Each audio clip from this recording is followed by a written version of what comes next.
Oke adik-adik, kita akan segera memulai ibadah kita pada pagi hari ini.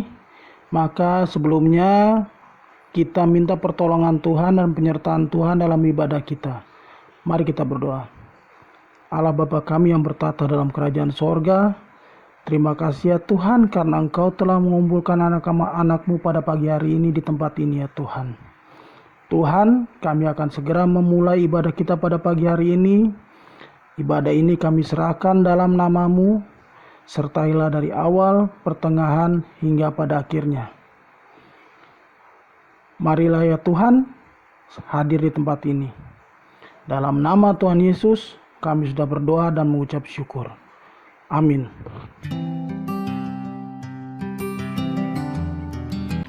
Oke adik-adik, demikian pembacaan Alkitab kita yang terambil dari Mazmur 107 ayat 1 sampai dengan 9.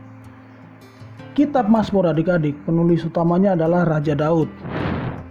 Dan ayat yang baru kita baca itu ditujukan kepada orang Israel agar mereka selalu mengingat pertolongan dan kasih setia Tuhan yang telah menolong nenek moyang mereka keluar dari penjajahan bangsa-bangsa lain seperti bangsa Mesir.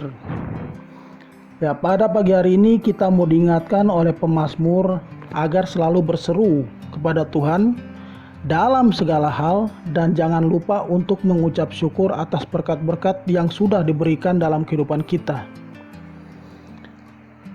Coba kita perhatikan adik-adik, dalam pembacaan Alkitab kita pada pagi hari ini ada kata-kata yang berbunyi bersyukurlah kepada Tuhan sebab Ia baik, bahwasannya untuk selama-lamanya kasih setianya. Di dalam Alkitab, kata-kata ini banyak sekali kita jumpai adik-adik. Seperti contoh dalam 1 Tawarik 16 ayat 34. Kemudian ada juga di kitab Mazmur 118 ayat 1 dan 29. Kemudian di dalam Mazmur 136 ayat 1 juga disebutkan demikian.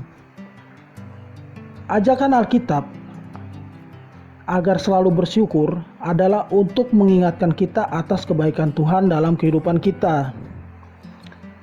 Kebaikan dan kasih setia Tuhan sudah ditujukan secara nyata melalui karya penebusannya. Oleh karena itu, kita orang yang sudah ditebus dosa-dosanya oleh Tuhan diajak untuk selalu bersyukur kepadanya. Adik-adik, gambaran mengenai orang-orang yang berjalan di padang belantara seperti dalam ayat 4 sangat tepat untuk melukiskan kondisi masyarakat kita saat ini. Saat ini banyak orang yang kehilangan arah dan tujuan hidupnya.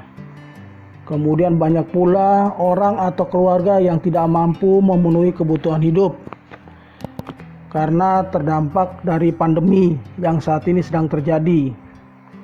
Lalu apa yang harus kita lakukan adik-adik? Tentu saja kita harus selalu berseru kepada Tuhan. Dan kita harus percaya bahwa Tuhan akan mendengarkan seruan dan segera menolong kita. Mengapa kita harus selalu berseru dan meminta pertolongan kepada Tuhan? Karena Tuhan Yesus sendiri adik-adik yang bilang.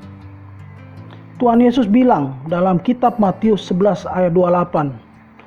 Marilah kepadaku, semua yang letih lesu dan berbeban berat, aku akan memberikan kelegaan kepadamu. Kemudian di Matius 7 ayat 7, Tuhan Yesus juga bilang, mintalah maka akan diberikan, carilah maka kamu akan mendapat, ketoklah maka pintu akan dibukakan bagimu. Dan semua ayat Alkitab ini mau ditegaskan kembali oleh Tuhan Yesus dengan sabdanya yang berkata, seorang bapa tidak akan memberikan anaknya ular jika ia meminta roti. Jadi sudah jelas adik-adik, tidak ada tempat lain untuk kita berseru selain kepada Tuhan. Karena memang belum tentu manusia lain dapat menolong kita adik-adik. Hanya Tuhan yang dapat menolong kita. Karena Tuhan kita itu maha besar. Dia lebih besar dari semua masalah dan persoalan yang kita hadapi. Nah, sekarang tinggal kita adik-adik mau percaya atau tidak.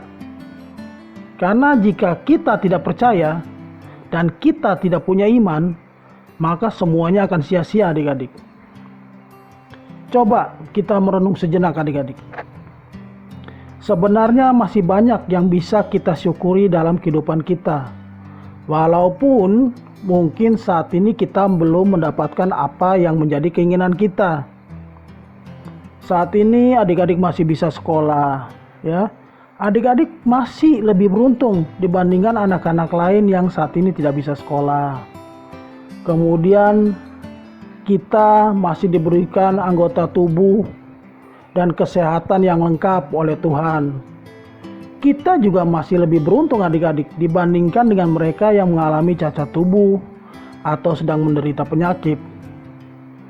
Seperti engkau saat ini, engkau juga bersyukur saat ini adik-adik. Hingga saat ini engkau masih bekerja. Ya. Di luar sana banyak orang-orang yang sudah terkena PHK, ya, atau diberhentikan dari tempat kerjanya, atau mungkin mereka yang belum mendapatkan pekerjaan akibat dari pandemi yang saat ini terjadi di negara kita. Ya, jadi kita harus selalu ingat dan kita harus selalu bersyukur atas apa yang Tuhan sudah berikan kepada kita. Nah, pada pagi hari ini adik-adik, engkau mau menekankan sekali lagi kepada adik-adik untuk selalu bersyukur. Dan mulai hari ini, adik-adik harus datang kepada Tuhan dengan sepenuh hati. Katakan kalau adik-adik selalu mencintai Tuhan, merindukan Tuhan, dan selalu mengucap syukur dalam setiap kesempatan. Dan kita juga harus menyadari bahwa segala yang diciptakan oleh Tuhan itu adalah baik. Sekali lagi ingat ya adik-adik ya, Tuhan kita itu maha besar.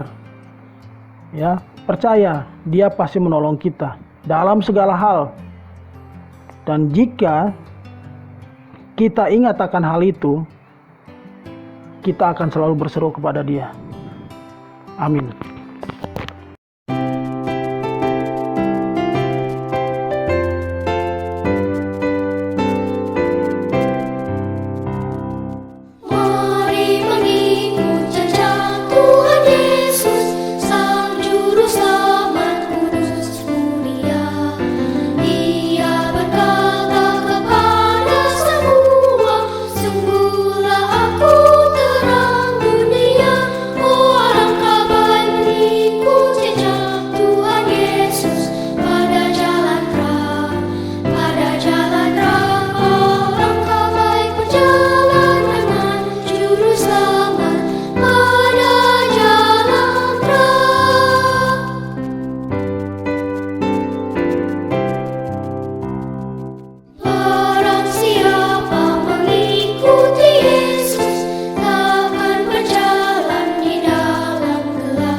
Ya adik-adik, ibadah kita sudah selesai. Sebelum kita kembali dalam aktivitas kita masing-masing, kita berdoa. Allah Bapa kami yang bertata dalam kerajaan sorga, terima kasih ya Tuhan karena Engkau telah menyertai ibadah kami pada pagi hari ini dari awal pertengahan hingga akhirnya. Tuhan, sebentar lagi kami akan kembali kepada aktivitas kami masing-masing ya Tuhan. Kiranya Engkau selalu menyertai kami dalam segala kehidupan kami dan setiap langkah kami ya Tuhan. Terima kasih atas firman-Mu yang telah kami dengar ya Tuhan. Dan biarkan firman itu kami lakukan dalam kehidupan kami. Terima kasih ya Tuhan. Dalam nama Tuhan Yesus kami sudah berdoa dan mengucap syukur. Amin.